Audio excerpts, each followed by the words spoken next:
Welcome back to the second part of our interview with Eric Margolis, journalist and member of the International Institute of Strategic Studies and a contributing editor to American Conservative magazine. His latest book, American Raj, Liberation or Domination, reflects on what he describes as the conflict between the West and the Muslim world. Thanks for joining us again, Eric. Eric, there is demonstrations across the Arab world enraged about Israeli attacks on Gaza. Many governments have made strong statements. I saw recently even the Prime Minister of Turkey, which has pretty good relations with Israel, condemned the attack. Even Egypt has made statements, but not much else. A lot of rhetoric. And maybe even more than a lot of rhetoric, a lot of cooperation by Egypt in closing down the border with Egypt and Gaza, helping to imprison Gaza, perhaps even helping to get rid of some of the tunnels that are taking in food, medical, and weapons supplies into Gaza. So what do you make of Hamas and Egypt and Hamas and the Arab world? Well, Egypt's role in this crisis has been particularly deplorable. I can think of much stronger words. In fact, look, Egypt is a dictatorship. It's been ruled by the military dictator, General Hosni Mubarak. It's been in power since he was put into power by the Americans in 1981. And he's still in power. It's a very hardline dictatorship that practices torture and all kinds of repression, though you'd never read about it in the U.S. press. Now, they're quite concerned about Chavez and having a referendum to get rid of term limits. I have not heard about Mubarak's term limits in the American press. No, where anybody who sticks up their head in Egypt is arrested and tortured and sodomized.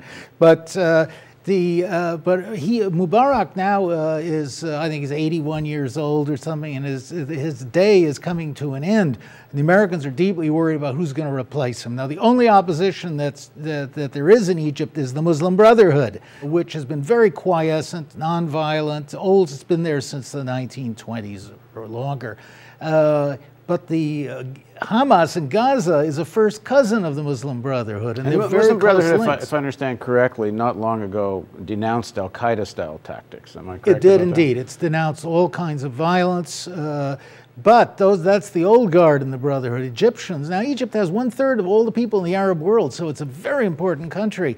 And it's the keystone of the U.S. domination of the Arab world. And the U.S. is terribly frightened what's going to happen after Mubarak. There may be a popular revolution, there may be another Nasser, there may be an Islamic revolution. I mean, he's a clone of the Shah of Iran in many ways, not as vainglorious or silly, but he's still there on top of a wobbly throne propped up by the U.S.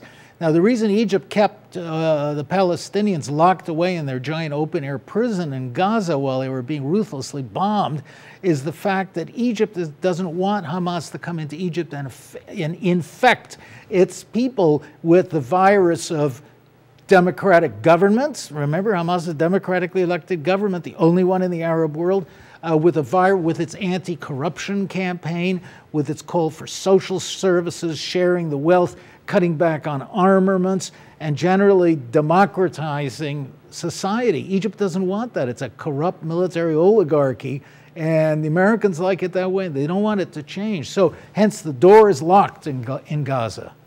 Now, when we see images of Hamas, we see black masks and bullets up to here and guns, and they look very much like some of the same images we see on television of al-Qaeda fighters training in Afghanistan and Pakistan, and they have a very similar look, which this extremist terrorist look. Is there any truth to that? And is there any legitimacy to Egypt being concerned about that spreading in Egypt? Well, they're worried certainly about violent reaction because they had their own groups, Gama al-Islamiyya, for example, where Ayman al-Zawahiri comes from, bin Laden's number 2. And there was a very violent and bloody extremist movements in Egypt, which were ruthlessly crushed, and the Egyptians are very... Movements that were killing tourists and other That's people. right. They were just blood-stained, murderous, and Egypt is very scared about that. But Egypt is also frightened by the fact that, well, no, answer your question first. Nobody in the whole world has worse public relations than do the Arabs and the Muslims. They just have an uncanny knack for shooting themselves in both feet, for portraying themselves at their worst.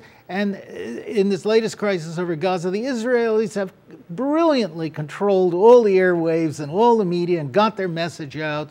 Everybody, almost everybody believes it in North America. And the pathetic Palestinians can't even come up with one decent spokesman who speaks good English and doesn't rant and rave. So they're masters at lousy PR. But part of the problem in this situation is how on earth did it benefit Hamas or the people of Gaza to throw a bunch of useless rockets at Israel? I mean, it would have been a hell of a lot more effective to march, 1.5 million people to the border and stand there and say, we demand rights. I mean, that would have been an effective tactic. Throwing a bunch of rockets that drop in people's front yards is not even at a military level of any use. You're absolutely right. And they asked for this. You do have to ask. Hamas did ask for this. The Israelis warned them and warned them and warned them, and they knew that Israeli elections were coming, and the Israeli leaders were vying with each other to look who could be tougher. So did Hamas have any hopes that somehow this would inspire something in the Arab world? I think they mistakenly thought that they could ride this out like Hezbollah did in Lebanon, and they overestimated their strength and underestimated Israel's response, and thought that because by surviving they win. If they can keep on and fire an occasional rocket, it shows they're still alive and Israel has not won its victory. But it's a stupid and a counterproductive strategy, firing these rockets. I've written against many times, saying that they should do just what you suggest. But this is the act of desperate people. These are not rational thinking people. This is a prison riot.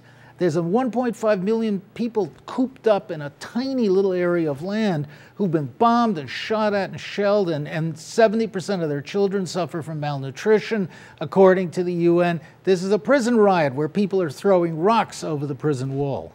So in the next segment of our interview, let's look at what might be the outcome of this attack. Are we going to see just years of this kind of repression and war?